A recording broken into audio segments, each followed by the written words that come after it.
So there we have everybody. Okay, I think I'm going to go ahead and get started.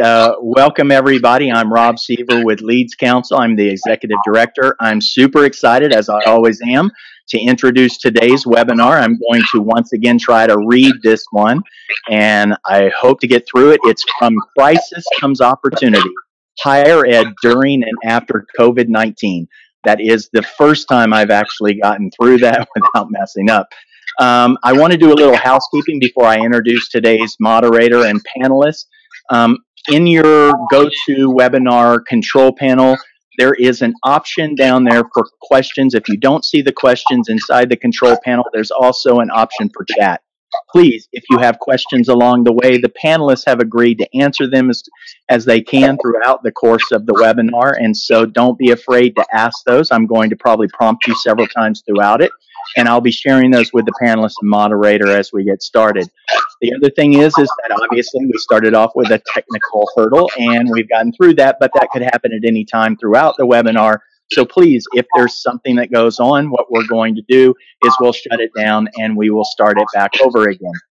Now, I'd love to move on to the rest of this webinar and introduce our moderator, our master of ceremonies, Rustam Irani. Rustam, thank you for joining today. I'm super excited to hear about this. This is our first dive into some of these leadership series webinars where we're actually going into a vertical. So this has been exciting for me because we've had the request. You guys have answered over at DMS. And so listen, I'm going to turn this over to you. It's your show. Have a great day. I'll be right back. Thanks, Rob. Appreciate it. It's great to be on. And so Rustam Irani, Vice President of Growth and Strategy here at DMS. And so I work with a lot of our school clients across the board on really looking at optimizing not only from the lead side, but also into starts and looking throughout the entire funnel. So my background, just really quickly, about 12 years of experience in education. I started on the performance marketing side, and I was on the school side for about 8 years. So done it all across the board there, all the way through even helping on the marketing and placement. And then now I'm back on the performance marketing side, kind of come full circle. So it's great to be on this and hear from these two industry experts who are on each of the sides right now. So we've got Michael Tomey from National Education Partners. He's the Managing Director of Marketing. And Cliff Libby from DMS, who's the General Manager of Education. And so great to have both of you all on. Really excited about this discussion. We're going to dive deep into looking at some data historically, where we've come from, where we're at right now, and then really moving forward, what are some of the things for us to look out for? So, Michael, if you can start out and introduce yourself, tell us a little bit about NEP and yourself, that'd be great. Yeah, thank you, Rustam. It's great to be here. My name is Michael Tomey. I'm the Managing Director for National Education Partners, NEP. And what NEP does is we serve client institutions currently in the National University System. We have two main clients that we're serving, North Central University. We have a full suite of services, enrollment, marketing, IT, HR, student services, and then we also help assist National University with enrollment in IT services. I've been in higher ed for about 13 years. I started off with the Apollo Education Group, and I've worked for a couple different OPMs, online program management companies. Worked with about 40 different schools in my tenure in higher ed, but really have a passion for technology, education, and digital marketing. Great. And Cliff. Hey, thanks, Rustam. And Cliff Libby, as Rustam mentioned, I run the DMS Education Division, which is one of several divisions within the DMS organization. The others include insurance, performance ad network, consumer finance, and subscription and nonprofit marketing. So within the DMS education division, we have three distinct parts of the business. We have a managed services component of the business, where we deploy media dollars on behalf of brands to either run their full media budget or parts of it. We also have the technology component of the business, which is really run by Sparkroom, which is where most of the data that we'll be talking about today was derived. And then last but not least, the performance part of the group, which delivers north of 125,000 lead clicks calls to well over 200 schools across the country. So that's the quick intro, Rustam. And I must say, Rustam, we're delighted to have you on the team. Subtle plug for you. I appreciate that. Great to be a part of it. So the first thing, we want to kind of break this into a few different areas. I think, what we're seeing overall and what we're having discussions with a lot of our school partners on right now is basically ground versus online, what's happening to the ground portion of enrollments, what's happening on that end. And then also, from a program perspective, where is the level of interest on that end? What programs are seeing a spike right now? What are seeing a decline? And then finally, the marketing channel mix, what's happening on there? What's happening with search? What's happening with social? So really excited to dig into all of those areas. And the great thing is it sounds like we're going to have a bit of data here, which is going to be really fun. So Michael, if you can maybe just jump in and tell us just a little bit more of a background on, some of the key challenges and opportunities you're seeing in ground versus online, for some of the schools that you're working with. Yeah, absolutely. I think right now it's a very interesting time. It's very much unprecedented. With COVID-19 happening, we're in the midst of an election year as well. As we all know, media costs, tend to go up. Certainly the market demand, there's been a shift in student behaviors. And I think we're definitely seeing that, at National Education Partners with the client institutions that we serve. I think we're hearing a lot from students that, hey, this is the best time to go to school. And others are saying, hey, this is absolutely the worst time to go to school. I just lost my job, or, I'm on furlough, whatever those cases might be. And I think just really being sympathetic to, student needs right now is really key. I think also taking a look at, current trends, we're all wondering, how long is this going to last? As we have different states that are coming back, life might be getting back to that normal pace. For some, others we're seeing, a spike in COVID across certain, areas. And what is that going to mean? What are the implications? And I think that really ties into the economy as well. Typically, with higher education, it's countercyclical. When the economy doesn't do as well, it's not strong, education really peaks. So I think we're seeing a really good opportunity to help serve institutions, to really help serve students that are interested in going back to school right now. Yeah, no, perfect. Appreciate that. And Cliff, on your end, I know, again, going back to the data side with what you guys are seeing, what are you seeing as far as ground and online level of interest? Yeah, Rustam, we're seeing some really interesting trends across March and April. So we analyzed several 100,000 leads over the course of mid-March through the end of April, just to identify year-over-year trends in the marketplace. And not surprisingly, we identified that the ground campaign demand was down a bit over 25% year over year in March, and about 16% year over year in April. Obviously, COVID and the impact of stay-at-home orders is impacting both the way education is being delivered, the way and where education is being delivered today. So we saw a lot of movement to online, obviously. And I think the uncertainty, too, on whether or not the students will be re-entering the classroom in the fall is also dampening down the demand for ground and campus-based programs. But, the data is pretty clear, although you look at the world around us, pretty clear why that is true. So down 25% here in March. And then, we saw a similar uptick, almost in parallel uptick in online. So 25% reduction in ground, about a 20 to 25% increase in online. So I think that swing, that data makes a lot of sense given what we're seeing in the market. And Rustam, just to add, I think there's a couple things that Cliff had said that I'd like to jump in on. I think number one, a lot of institutions right now that are really forced to being online. It's not necessarily in their pedagogy. There hasn't been training, for faculty, staff. There's about 57% of colleges and universities as of 2018 data that still have not adapted to the online modality, and now trying to serve students, trying to create positive outcomes.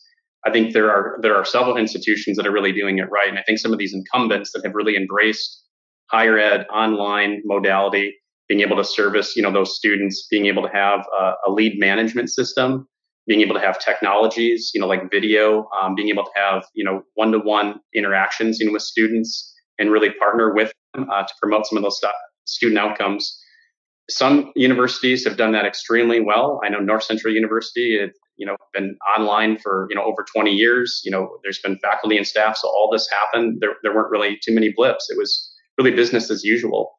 But other institutions that have been around since the Civil War, that have a history and longevity, all of a sudden they're finding their doors are closed.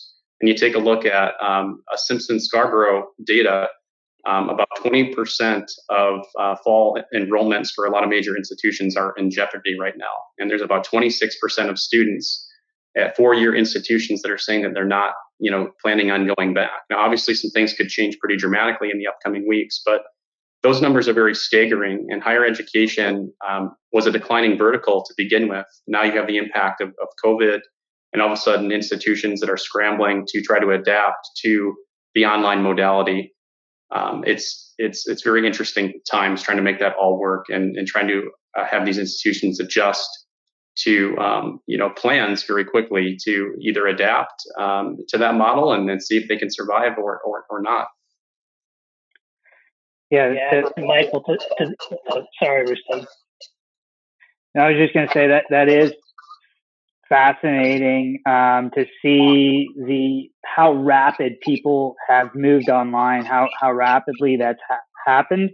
When this first happened, one of the first few calls I had were from industry contacts that work with a lot of schools internally, and their conversations were around what's the best virtual tour software out there. We need to get virtual tours. What's the best curriculum?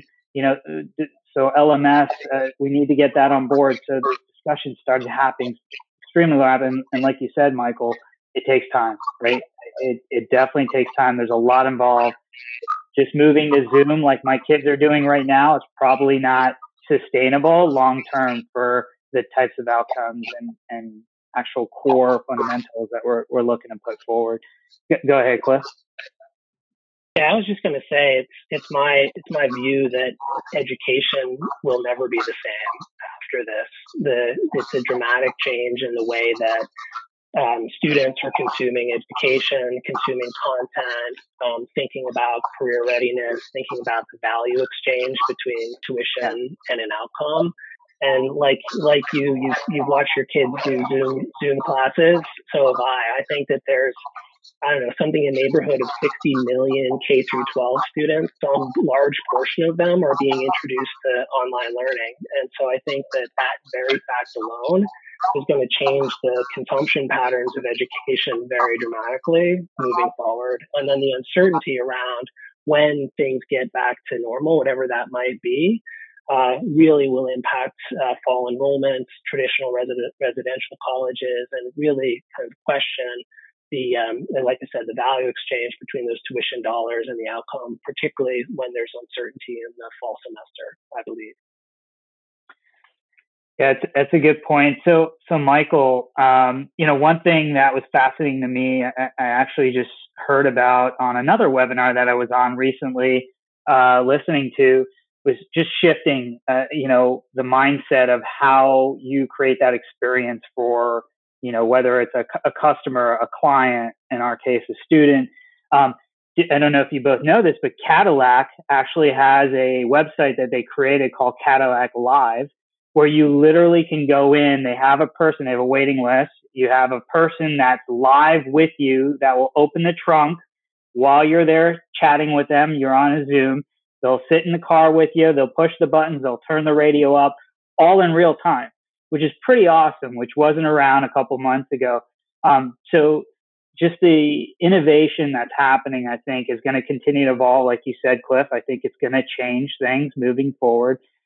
So Michael, on your end, what are you seeing at NEP's side? What are you all looking at as far as innovations there, especially for online and continuing to strengthen that model as more and more people consider online, as an option? Yeah, I had a chance to catch up with Dr. Andy Riggle, the dean from the School of Education at North Central University, and he said really the approach is really being compassionate towards students. Obviously, with the School of Education, I think a lot of educators have gone to working remotely versus being in the classroom and dealing with classroom management and interacting on a face-to-face basis with students. And God bless teachers because they do a lot for our future. But certainly their approach is just a very personalized, sympathetic, just working with different students, understanding if they might have to take a leave of absence, just kind of understanding what some of those needs are very specifically. I think secondly, North Central University, I think, has been innovative, been teaching online for over 20 years.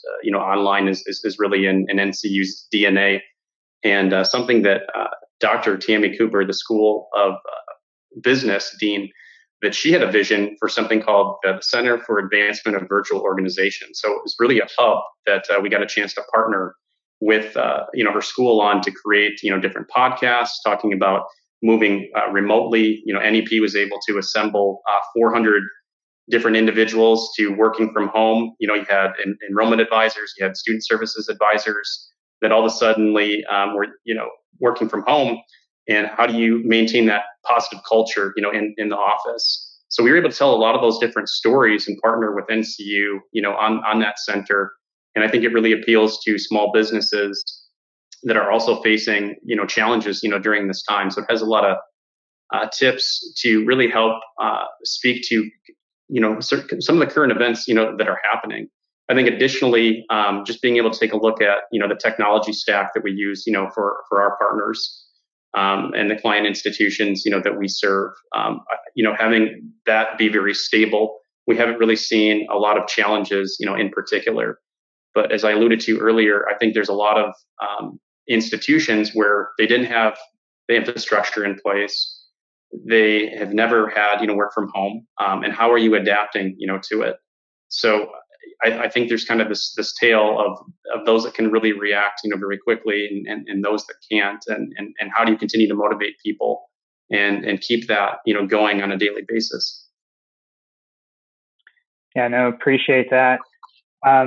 So definitely going to be interesting to see how this continues to evolve. There was another stat that's out there that 10% of graduating seniors aren't considering online at all, or potentially even going to school, maybe even taking, as Michael, we had this discussion in the past, a gap year, right?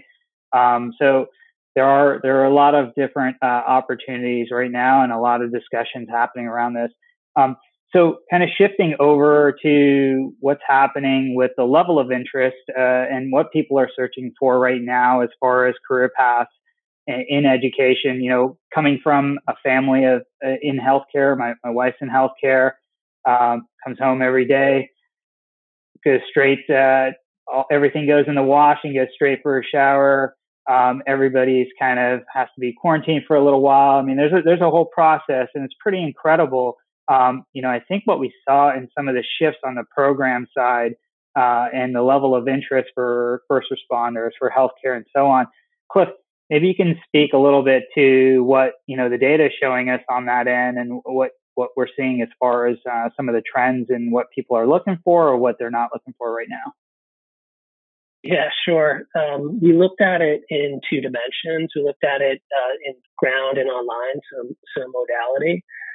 March, as I mentioned, was a straight decline across the board. So we didn't really see any sort of positive signs on ground demand and ground interest. But there were some interesting signals that we saw in the data set for April. You mentioned it. We saw a modest increase, about 6% year over year, on this broad category of homeland security and first responders, which is inclusive of firefighters, law enforcement, paramedics, et cetera. We also saw a fairly substantial increase in psychology. Maybe it speaks to folks trying to make sense of what is happening here, but it was a 15% increase from 2019. So I thought that was interesting. You mentioned healthcare. March was down 8%, but we did see a rebound of 3% growth year over year in April. And so I think March was a real month of uncertainty in the market, and we saw that. And I think we're beginning to see sort of the market rebounding and understanding what the potential options are. There's no shortage of jobs in healthcare right now and to support the healthcare infrastructure. So that lines up pretty well. I will say healthcare is a pretty large segment of the data set that we had. So feel really comfortable about the statistical relevance of that data and the sample size. On a few other things on the ground programs that are worth noting. Mm-hmm. Not surprisingly, significant degradation in the trades: welding, auto, mechanic, AC, HVAC. That was down 37%. Business was down. Business and engineering were both down around 21, 22%. So some interesting degradation of those programs as well. We shift to online a little bit. The increase in the first responders, home security was actually fairly pronounced. In March, it was up over 100%. In April, it was up 73% from the previous year. Psychology, as I mentioned, was a ground campaign, also online as well, up about 30% in both months. 30% in April, 34% in March. Computer science showed some growth as well. What was interesting in the data is that we did see one online program. Most of the online programs showed an increase in demand, but we did see a decrease in demand from public administration as a broad category that decreased about 22% in both March and April. So some really interesting data. I think it supports some of the things that Michael was mentioning that he's seeing at North Central, but I also think we have a prospective student, a consumer, and a much different mindset in March and April than they might have been previously, and their evaluations of programs, their urgency, their level of intent could be very different, just given the uncertainty around us. So I suspect that will continue to change here through the spring, through the latter parts of the spring and the summer, leading into the fall. And Michael, does that surprise you at all, that data? Are you seeing some of the similar trends on your end? Anything different on your side? Yeah, I'd say not only for, North Central University, but, other people that I talk to in higher ed, I think there's a couple different surprises. I would mostly agree with all the data that Cliff, set forth. Those are the trends that I'm seeing. I talk to individuals, but I'd say public administration, that's one where have actually seen an uptick there. DBA is another one where we saw an uptick. Naturally, I think, like a Master's of Arts in Marriage and Family Therapy, I think we're all, together for these long periods of time. So I think there's an interest to kind of cope with things on a daily basis. So naturally, I think that's one that makes sense where we're seeing that incline in trends. Additionally, I think information technology is another very robust program where, we're obviously dealing with remote, and then how do you, have that infrastructure where you have an IT department and all of a sudden has to take care of, 500 people that are working remote and some of those desktop services, things of that nature. There's managers that are needed to help facilitate, all those different things that are happening. I think finally, some of the boot camps where they were happening either online or in the classroom, there's definitely a spike in boot camps. So, hey, learn how to code in 6 months, become a developer, those types of jobs are not going away. And I really think that speaks to the ability in this time where we're going to see some of that innovation, with developers in particular. You're seeing like the House Party app, you're seeing different applications where people can tap into and do different virtual happy hours. E-commerce is really spiking too. So I think synergies between business and technology are going to be really important. There's going to be a lot of applications that come out of that. And I think that, really lends itself to some of these institutions that are offering, 6-month, 12-month boot camp. That might be a better solution for somebody right now in very uncertain times.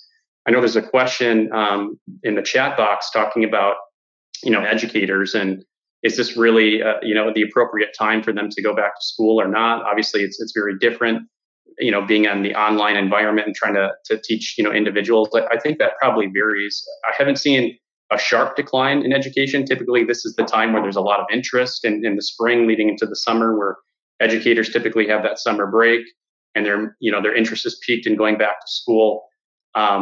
I think we're still kind of waiting that out a little bit, but I'm not seeing any sharp declines there. But I definitely think this has been, very challenging for that particular segment of the population. And in particular, I think socioeconomics, really plays into it. There are disadvantaged students that don't have a computer or a cell phone, and how do teachers respond, to those students and try to reach out where they don't have all those different technologies. And I think a lot of different school districts are being innovative how they can best serve, that particular population. I think it gets back to what Dr. Riggle, said, and how you be sympathetic with teachers that might be dealing with those types of, circumstances that are truly unique. But I think certainly, certain individuals, maybe they're young, single, they don't have anything else to do.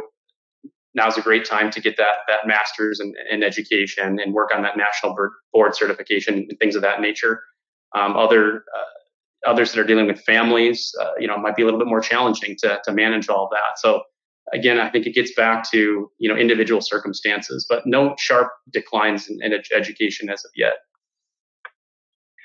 Yeah, I think it's interesting on the teaching side. I think probably transitioning from the classroom to teaching online might have actually created a little bit of wear and tear on the teachers as they contemplate both teaching and learning online. So who knows? But the other thing that I'll say around boot camps, Michael, specifically, is while it's not in the data set, on the performance side of the education division, we are seeing fairly significant demand from boot camp, certificate, professional programs, and the emergence of several not-for-profits who are trying to become good marketers and to try and create additional inquiries and tuition dollars through that. So the composition of our portfolio has really evolved over the last 30, 60, 90 days, but really aggressively in the last 30 or 45 days when we're seeing different demand. So institutions where we might not have ever seen an interest in our products or services coming to us asking how we can help them to deliver inquiries, deliver enrollments. And Rustam, you're on the front lines of this, so you probably have some additional detail to share. Yeah, no, you hit it on the head there. We're definitely seeing that interest, because like you said, Michael, it's really adapting to a lot of the environments that people are in right now. And not only that, but a lot of people just don't want to do a 4-year or 6 years after a master's or 12 years with an MD. They want to get into a skill set that they feel like they can learn in 6 months, 8 months, 12 months, 18 months, or whatever, and really get in it. And I think boot camps have really proved that there is a market for this, and there is a way to create successful careers and outcomes, really honing in on a particular skill. And a lot of that's done online, right? As we know.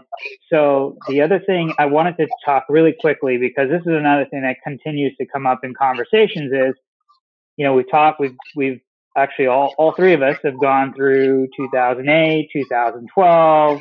Now we're here. When unemployment spikes, we typically see a level of interest increase, right? In prospects and inquiries and so on.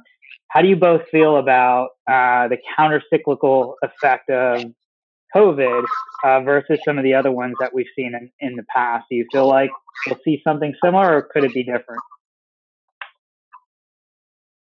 Michael, if you want to jump in. Sure. Yeah, absolutely. Well, I think there's a couple different ways to look at it. I think, current time, there's a lot of individuals that have, lost their jobs, unfortunately. I think we're starting to see that spike. The recession numbers are unprecedented. They're greater than anything we saw in the 1930s with the Great Depression, kicked off by the 1929 stock market crash. So right now, there seems to be a lot of demand, around it in particular. So I think you have to take a look at it in waves. There's the demand now, and you have a lot of institutions that have now, either closed their doors or they're trying to adapt to online. Now they're getting ready to go into the summertime.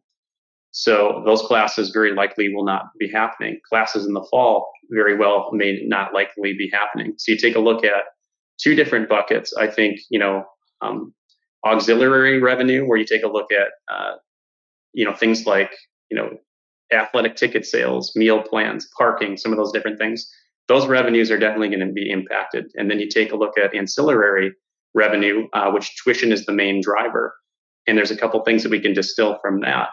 Are campuses being able to offer an enriching experience, virtually, that really adapts and caters to the student. There's a question that talks about how different universities are responding to that. And I think the ones that are engaging, they're creating, virtual campus tours, they're creating, virtual labs. If you're a medical student, how are you able to continue going to school, right? I think some of those institutions have responded to that through, virtual reality and some of those things. Others just are very crippled, right now. And how quickly are people able to adapt, and how soon can some of these technologies emerge? I think is going to be really important. Digital transformation. Every organization should be a digital company. Right now, that digital transformation is a very big, buzzword. And I think this is very relevant to higher education, as well too. So it'll be interesting to see what happens in time. But if institutions don't start coming back, if that number I quoted earlier, about 26% of four-year students don't come back, their parents don't want to pay for their kids to go back to school. Why would I want to pay a premium for a major university to pay for that on-campus experience when they're delivering maybe a subpar online experience, right? I think those are real questions, that come into play with everything that's happening. And how long this continues and how long the economy it might be impacted by this. Is this just a short-term bubble that's bursting right now, or does this turn into a larger weather balloon that goes over the course of 6 months or several years even? I think those are real questions that we're all trying to figure out right now. But I think you have to really distill it down to a couple different waves of how this might be impacted. If we see a surge in COVID in the fall again, and these institutions have missed out, on revenue streams for the summer, the fall, potentially in January of 2021, I think you're going to see a lot more institutions close. Cliff, anything on that end as far as your thoughts on? Yeah, at risk of belaboring that point, I agree with Michael. I think that the infrastructure of education has been wobbly for a while. We've seen that with school closing. We've seen that with students and parents interrogating the value of the education. Clay Christensen in Disrupting Class has written about it extensively in terms of how the consumption of education will evolve. And I think COVID just is an accelerant to the changes in education. I think a lot more students are going to be doing their education piecemeal. This class here online, that class here. I think the four-year residential college experience is becoming more of a luxury good than it ever was. And as we look at the value exchange for the tuition dollars paid and the outcome, and the reality that more and more people have been exposed to online learning and different delivery of course content will open up the opportunity for this sort of differentiated educational experience in a way that without COVID, we probably wouldn't see that for another 12, 24, 36 months. But I think that's an accelerant. So schools are going to close. Schools are going to find a way to change their curriculum and program to be more in line and ready to what's happening in the broader economy. And so I think we're going to see a lot of changes here over the next 12 or 24 months, as I mentioned. And I think just to clarify, there's a couple questions in the chat. I had mentioned, institutions closing. There are institutions that have closed their doors in the last couple of weeks, and there are institutions that are really assessing how long they can sustain what's happening, how long they can deal with some of these decreased revenue generating items, that are no longer available. And I think that's going to have severe implications, on whether those, institutions can continue to survive. Do some of these institutions have endowments? Can they tap into them? How much do they tap into them? I think those are real questions where each institution really needs to go through and do a self-evaluation, an honest evaluation. And do we need to close? Do we need to merge? Do we need to adapt to online technology? And really assemble a working group that, addresses, some of those different things. And, there are certain, verticals. There's another question, coming in, are we seeing more demand for, JD programs, paralegal programs, things of that nature. I can tell you, I definitely have seen, more demand. And I think those institutions where law school typically was an on-campus experience, I think Cliff, you stated it well, kind of more of a luxury, good. I think, that type of program falls in, but those institutions that are adapting to an online JD program, I think that's a little bit more innovative. And I think we'll start seeing a spike of enrollments, for those particular programs should COVID-19 continue to progress. No, appreciate that. And Michael, thanks for keeping an eye on the questions that are coming in. I appreciate it. You're taking over my job as well. Thanks. That's helpful. No, I appreciate that actually. So, it's great. Yeah, no, this is fantastic. So kind of shifting to one of my favorite subjects, which is really marketing channel mix, right? So where are the student prospects right now from a channel mix perspective? What are we seeing? How can we communicate with them most effectively right now? And what experiences should we be looking to create to make sure we're informing them of what's going on and then what the opportunities are for each of the individual institutions, right?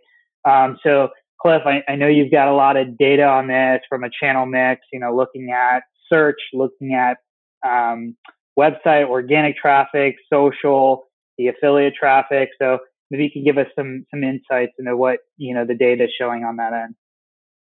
Yeah, no problem at all. So we looked at both March and April data, specifically for March, the 15th forward. A couple of interesting things. 66% increase in social media engagement and the social media channel. Rustam, we've talked about this. My sense is that this might not be directly related to COVID and the change of the mix, but rather a growing channel across the board that's productive. So we didn't delineate kind of the why, but I think the year-over-year growth here is substantial. I think a lot of it is because it's become a central channel for lots of schools as they look at their marketing mix.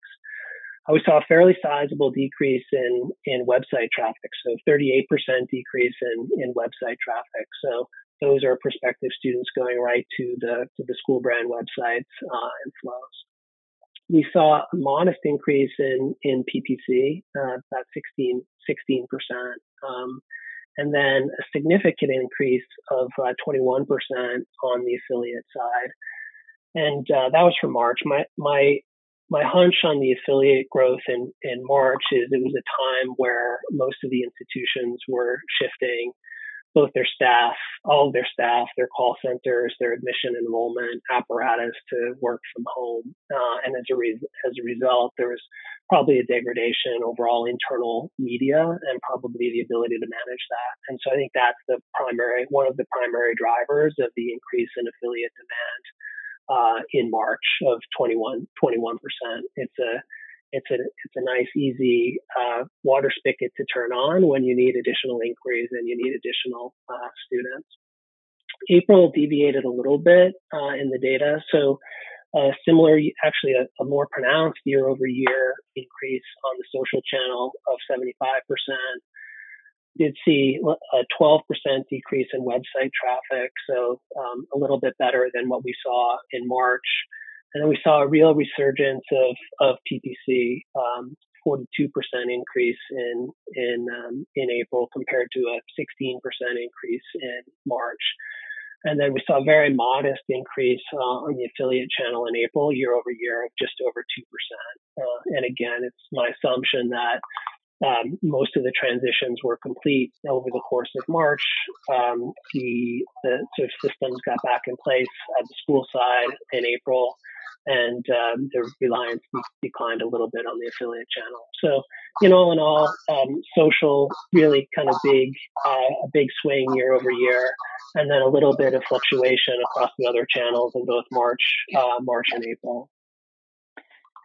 And some of the things that I've seen and read as well. Look, people are home, right? The level of engagement, even for TV, for YouTube, for Netflix, for any kind of way we can basically engage, is increasing. So I think, from what I've seen, that's been pretty consistent. Michael, on your end, is that what your teams are seeing as far as from a channel mix? And then how are you all adapting and your schools adapting to this? Yeah, I absolutely agree. A lot of what both Cliff and you, Rustam, have said, with the channels, I think that makes sense. Definitely seeing a lot of those things. I think over-the-top media or OTT, you mentioned subscription-based services. I think that's been an opportunity to really, tap into that. Read an article about, the 60 top advertisers. A lot of them were car companies. None of them were higher ed, but 30 of those stayed. 30 new players moved in. So there seems to be opportunity to capitalize on. Where I think March, things slowed down a bit. Search terms weren't as expensive. We definitely saw a spike in gap year searches. That's really surged. Naturally based off of this discussion. I think that's validated with search. But you're starting to see some of those terms become a little bit more competitive, especially with some of the big players, that are out there. And that started happening kind of toward the end of March, certainly in April. So yeah, I agree with, everything that you guys said. That seems to be good. I think one key point is, what are institutions doing to respond to COVID? I think there's some really good examples out there where institutions are, embracing the message. This is what the institution is doing. North Central University, able to get that addressed right away. Bringing in some of the subject matter expertise from the scientific community and articles, that are happening to keep people apprised of the situation, because you can't ignore it, right? It's glaring, it's right in the face. And I think certain institutions have done that really well. I think ASU had done that really well, and, they've been very innovative. So I think that's really important. You spend millions of dollars to drive traffic to your site or, to a particular landing page. And if you don't address, what's happening in the marketplace, if you don't provide an enriching student experience, I think that's a lot of students are going to shudder and say, hey, I don't want to go to that institution because they're not responding to the times. And what is in my best interest? How am I going to have a positive student outcome there? So you're spending millions of dollars. How do you create the best user experience? Have you touched upon, some of these basic things? Are you being sympathetic to the student? Are you providing some of those virtual experiences, that can't exist on campus? I think those are real situations that institutions really need to evaluate if they haven't done so already. For North Central, we've actually been able to grow our website by about 16% year over year. And in the last couple months, we haven't seen that dip, upwards, of that number that I just, stated. So I think just being really smart and having that student experience and optimizing appropriately to what people are looking for, whether you're using heat maps, different technologies that help guide that experience. What are people clicking on? What are they searching for? Hey, I want more information about COVID and what your institution is doing about it. And some of these stories about how the institution is going remote and the technology and infrastructure in place. Those might seem like small things, but I think they're really important things that just need to be addressed. And it might give that student the warm fuzzy that they need. Yeah, no, that's a great point. I mean, I was just speaking with a client the other day about conversion rate optimization, right? CRO on their website. You're getting fewer people coming to the website. Fortunately, you all are seeing an uptick, which is great, Michael, on your side. But there are definitely a lot of schools that aren't seeing the uptick, and they're seeing a decline even in April for website visitors. So what are you doing to create the right messaging right now, to be sympathetic, to be empathetic? And then not only that, but getting them the information that they need, using heat maps to really look at the data. Where are they going? What are they seeing? What are they engaging with? The other thing which I find really fascinating, and I've seen this, is, with the shift for some schools to online, it's different. But guess what? Their advertising, some of their Google ads still have ground-based ads that are sending them to an online landing page. Does that make much sense? I think like a lot of these things need to be ironed out. A lot of these things really need to be put in the forefront, because right now is when you need to be engaging appropriately and creating that right messaging. Spending all that money in marketing, you want to make sure, it makes sense and you're creating the best experience. Cliff, on your end, is there anything you would add there? Not really. I think what will be interesting is there's 30 million or so recently unemployed folks who are trying to make sense of what's next, professionally or educationally. And so there's a significant increase in market potentially prospective students, and it'll be interesting to see how the volume of the interest and intent translates into actually enrollments and starts, given some of the uncertainty. And I think that Michael laid out what we're seeing with some of our best partners in terms of how they're managing the communication around the uncertainty of what is likely going to continue over the next several months. So how can they engage with the prospective students and not only address questions about outcomes and coursework and schedules and financial aid, but also the uncertainty that exists as a result of COVID. So I'll be really interested to see when we get maturity on the leads that were delivered into the market in mid-March all the way through April. When we get full maturity, what the application and enroll and start rates actually are relative to the same cohort last year, because my sense is we have a lot of interest on the top of the funnel, and it'll be interesting to see how it translates back to butts and seats, really. Yep, I agree, Cliff. I think there's a lot of students that are just exploring different options. They're gathering a short list of institutions. Like, hey, maybe I was on ground. I want to pick an online institution. I want them to know what they're doing. I want to be catered to. I want that individualized attention that I would have received on a ground campus. How can you do that for me online? And it'll be interesting to see, how those students progress through the funnel and ultimately, where they end up. And hopefully they can pick an institution that really promotes those student outcomes and gets them to graduation, because that's what they pay for. So the other thing I did want to get both your takes on. So being on both sides, being on the brand side, working in marketing for a school, we worked with aggregators, we work with performance marketing partners and so on, and affiliates. There's always a stigma about the affiliates and performance marketing and so on. Cliff, give me your take on that. How are schools adapting to this online model now? How are they going to be able to look at the affiliate channel as a whole and have the level of trust and transparency and so on that's needed right now? Because a lot of them haven't done that.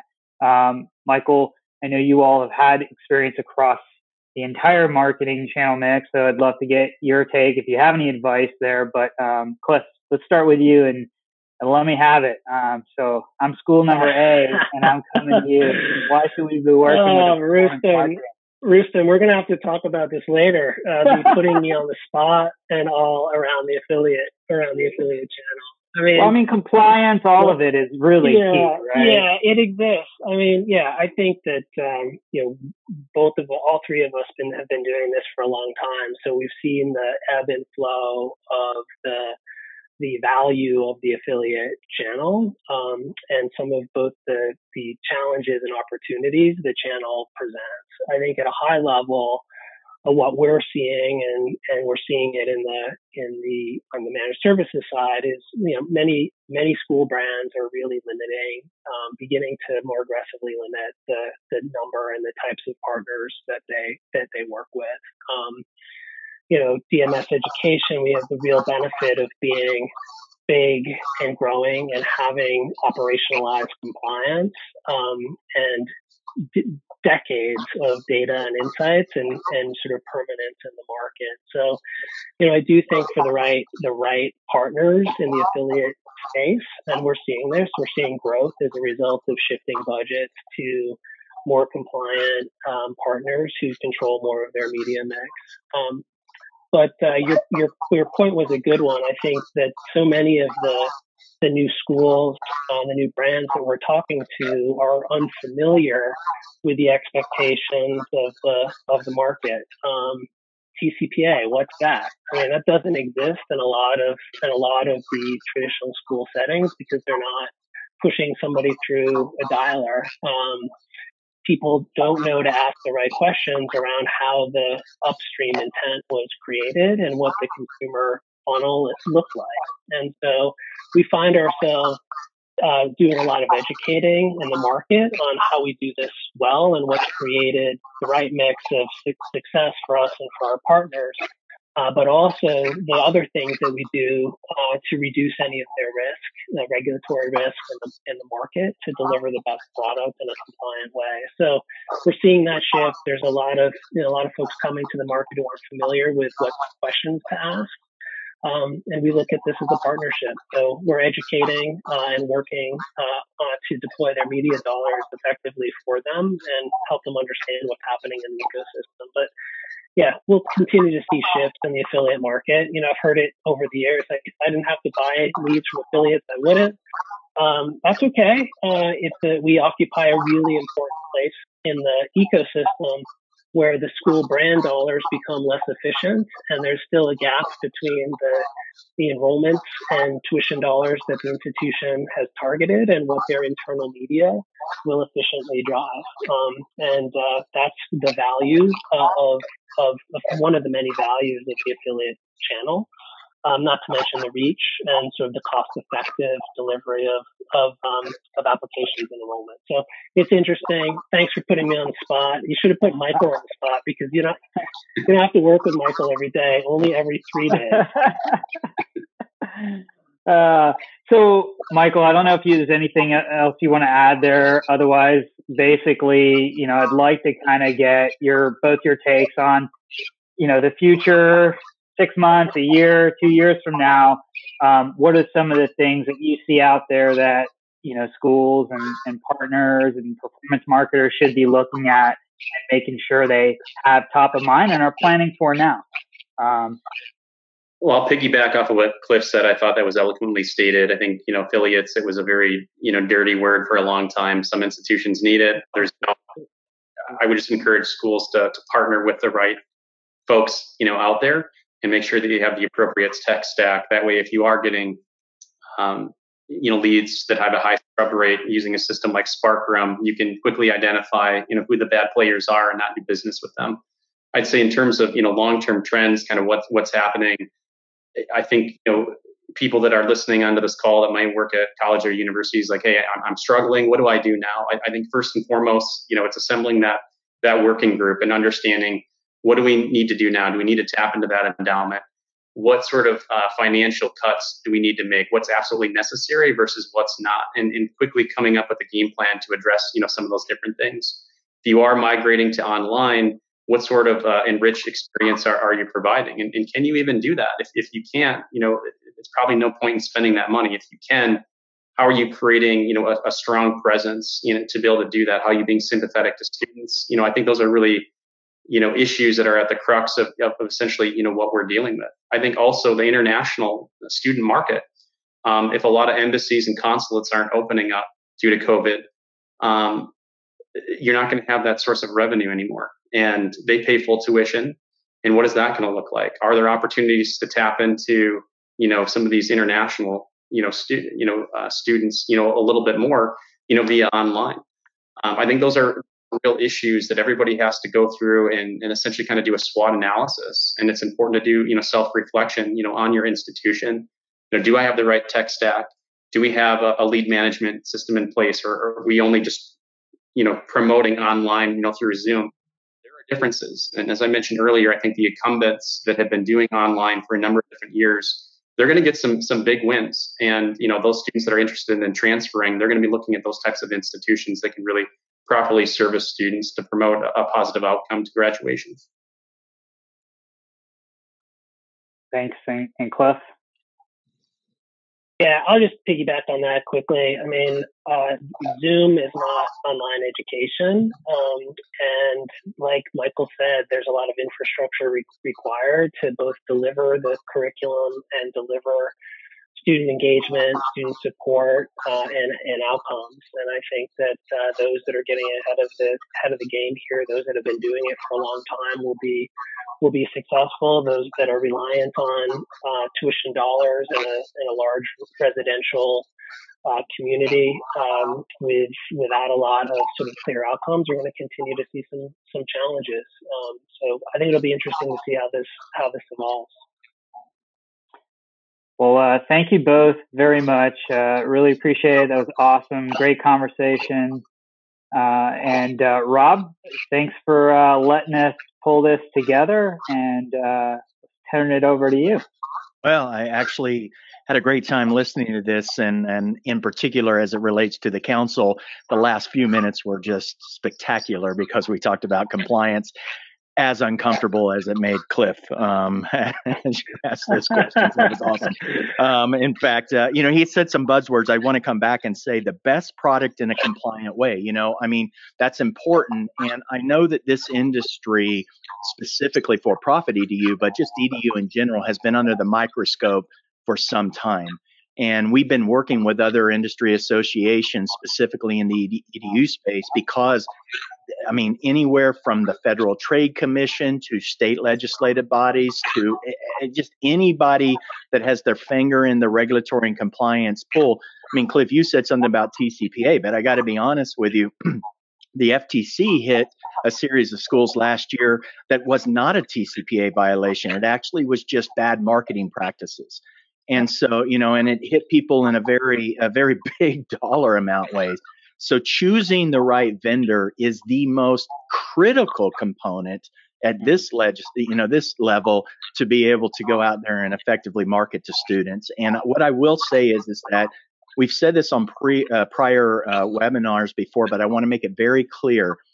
Just because we're in the middle of this crisis, and just because it seems like the minutia is kind of just soupy and murky, the regulators and legislators are actually paying as much attention now as they ever have been, because these are the times where the bad actors actually come out. And so everything we do is recorded. Everything we do is we're able to go back and look at.